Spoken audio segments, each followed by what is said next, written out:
If you're honest, you've quit more times than you've finished. And it's not because you're weak. It's because your environment is stronger than your intentions. Today, I want to talk about why discipline slips through your fingers and how behavioral psychology quietly explains it. So you can stop making it a character problem. Think about the last time you tried to be disciplined. Maybe you bought the planner, color-coded the week, watched a few motivational videos, felt that wave of new energy, and for a day or two, you were on it. Then a rough morning hit. Your boss sent a tense email. Your sleep dipped, your feelings were heavy, felt like shape. You said, "I'll start tomorrow," and then the next tomorrow. The uncomfortable truth is that we were taught to treat discipline like a battle of force. Fight yourself, push harder, but most days, you aren't losing a battle. You're walking into a rigged casino where the house your context, cues, and friction wins. Let's slow this down. When you say, "I need more discipline," what you probably mean is, "I want to be consistent when I don't feel like it." The problem is we interpret that as a willpower problem. We assume that if the feeling of motivation drops, we should be able to lift ourselves by some inner handle and keep going. But the brain doesn't work like a motivational poster. It conserves energy. It follows the path of least resistance. It repeats whatever is easiest to start and quickest to reward. And your environment silently sets those paths for you. Consider how a habit actually forms in the real world. It starts with a cue, often tiny and invisible. The phone buzzes. You sit in the same chair you always sit in. It's 11:30 and your stomach tightens. That cue triggers a routine: scrolling, snacking, procrastinating, whatever is already wired, and the routine ends with a reward, a hit of relief, a small dopamine bump. The feeling of, I don't have to think. The brain isn't judging the habit. It's learning the fastest path from cue to relief. That's why bad habits can feel stronger than good intentions. They're already optimized for relief. And that's why relying on discipline alone is like bringing a polite whisper to a nightclub and hoping it beats the sound system. Here's a reversal that can change how you see yourself. Discipline is not the cause of consistency. It's a consequence. People who look disciplined have made the right action the easiest action. They've designed their defaults so that by the time their feelings show up, the decision is mostly made. They don't wake up every morning and fight. They wake up in a context that nudges them in the same direction over and over until the brain has fewer reasons. Maybe this sounds abstract, so picture a morning you know too well. Your alarm goes off, and before you're even fully awake, your thumb is already on the screen. You promised yourself 5 minutes. 40 minutes later, you're behind. A little ashamed, and your brain says, "Well, the morning's already blown." That's not a willpower failure. It's a cue that lives next to your pillow, linked to a routine that delivers immediate reward. What would the same morning look like if you assumed you had zero willpower? Phone in another room. Alarm across the floor. A boring, reliable coffee setup that takes the least effort to start. Shoes visible by the door, clothes ready. The tiniest version of your workout or writing plan front and center. 2 minutes if that's all you've got. You are not being strong in that scenario.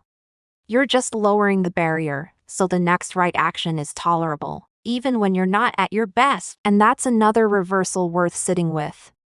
Motivation doesn't create action nearly as reliably as action creates motivation. We think we need to feel ready to start. But the feeling of readiness often shows up after we've already begun. The brain is prediction obsessed. It gets a small hit of reward when you take a step, because it predicts progress is possible. Starting begets momentum. Waiting for the perfect feeling puts you at the mercy of weather. If you've been stuck in a cycle of starting and slipping, you might also be wrestling with something quieter. Shame disguised as accountability. You miss a day, and your inner voice says, "See, you never follow through." That judgment masquerades as tough love, but psychologically. It does something tricky. It offers relief through surrender. I'm just not that person is comfortable in a strange way because it lets you stop trying and escape the discomfort. It also writes an identity. You keep proving right. What if missing a day was reframed from identity evidence to data? Not, I'm undisciplined, but at 9 p.m. After 3 meetings, asking myself to cook from scratch isn't realistic. What changes if you ask, how can I make the right thing frictionless at 9 p.m. on my worst day? Instead of, how do I be a better person by then? There's another trap we rarely notice. We overestimate future me. At night we negotiate with morning me. Like they're a different species. Tomorrow I'll wake up early, cook eggs, write for an hour. Go to the gym, morning. Me wakes up tired and faces a staircase of decisions. That's what psychologists call present bias. The brain discounts future pain and overpromises. So discipline collapses under the weight of tiny choices. What if you stopped asking future you to climb a staircase and built a ramp instead? That could be as simple as pre-committing in a way that makes the bad choice annoying and the good choice automatic. Scheduling a session with a friend so cancellation requires an uncomfortable conversation. Blocking sites for the first hour of the day. Prepping one grab and no meal for the exact time you typically give up. None of this is glamorous. It's not about feeling heroic. It's about removing decision points that you already know you lose. You might be thinking, okay, but I want to do more than a 2-minute version. Of course you do. But here's the trick that actually scales. Make the smallest version non-negotiable and allow the larger version to be a bonus. If you set a floor that is laughably easy on a bad day, 1 push-up, 1 paragraph, 1 mindful breath, you build a chain of closings. Tiny evidence that you are the kind of person who shows up. That identity piece matters more than we admit. The brain learns from consistency, not intensity. A few intense weeks don't teach it stability. Many small repeats do. When motivation surges, go ahead and do more. But don't count on the surge. Count on the floor. Another quiet mechanism working against you is friction asymmetry. Every behavior has an activation energy. Some are low, open an app, scroll. Some are high, find your shoes, drive to the gym. Find parking, face people. Start a workout. If your good behavior has more steps than your easy default, the default wins. So if you notice yourself saying, I just need to try harder, pause and ask, what is the first step, and how can I cut it in half? If the first step to reading is finding your Kindle somewhere, charge it and leave it where you sit. If the first step to writing is staring at a blank page, end each session with a sentence unfinished, so you know exactly where to begin next time. If the first step to exercising is dealing with logistics, choose something embarrassingly simple you can do in your living room to keep the groove going on rough days. Simplicity doesn't mean small ambition. It means more surface area for success. Let's talk about the role of emotion because discipline often breaks where emotion becomes heavy. When you're anxious, your brain craves certainty and quick relief. Scrolling promises that. Doing the important but ambiguous task does not. You're not lazy, you're regulated by a nervous system that favors the faster safety cue.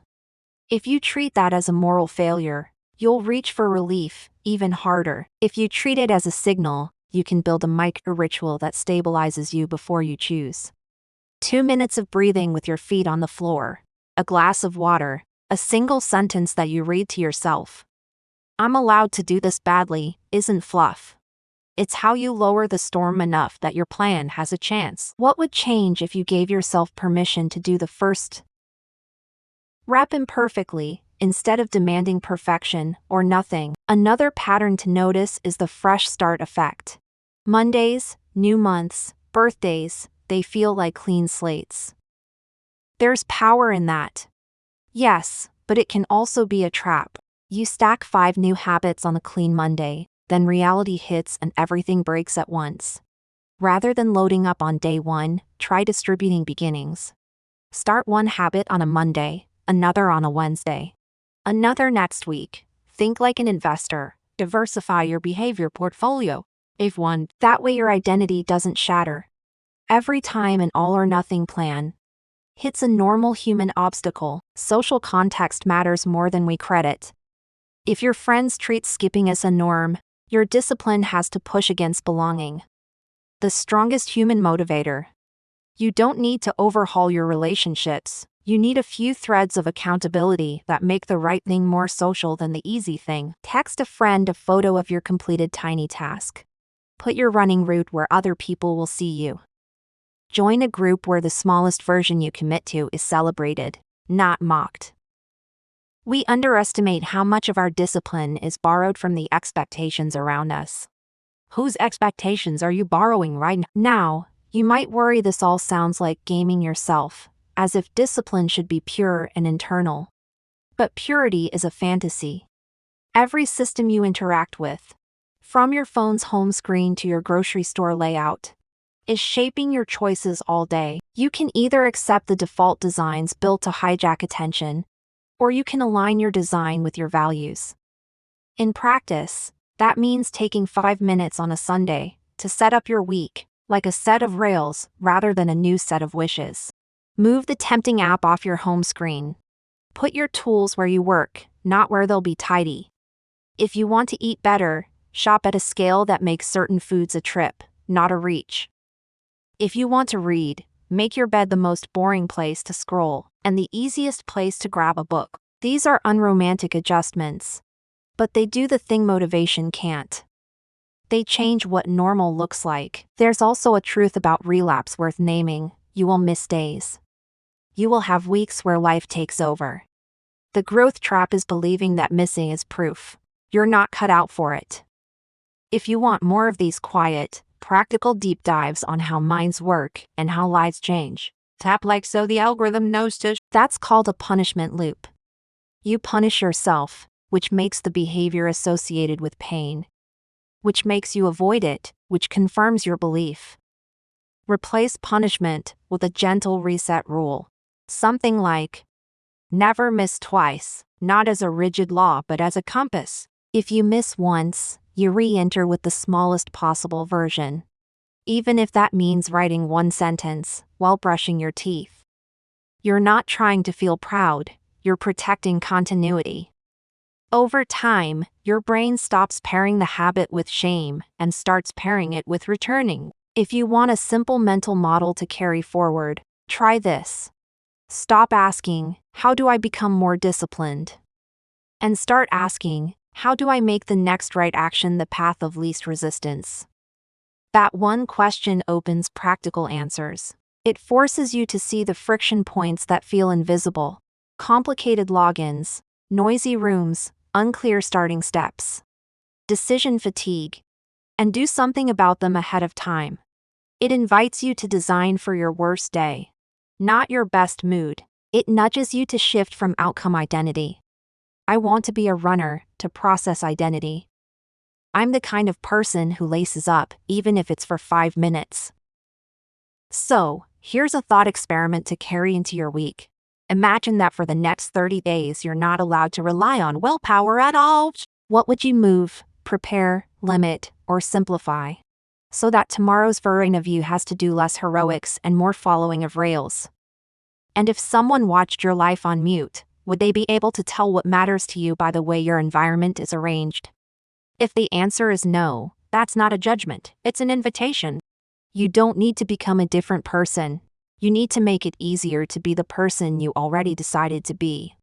The quiet insight underneath all of this is almost embarrassingly simple. The brain repeats what's easy, what's near, and what's rewarded. If you honor that instead of arguing with it, that being a feature, you'll still have flare-ups of resistance. You'll still fall off sometimes, but you'll fall onto a path that's easier to stand up on. If this touched something you've been wrestling with, tell me in the comments.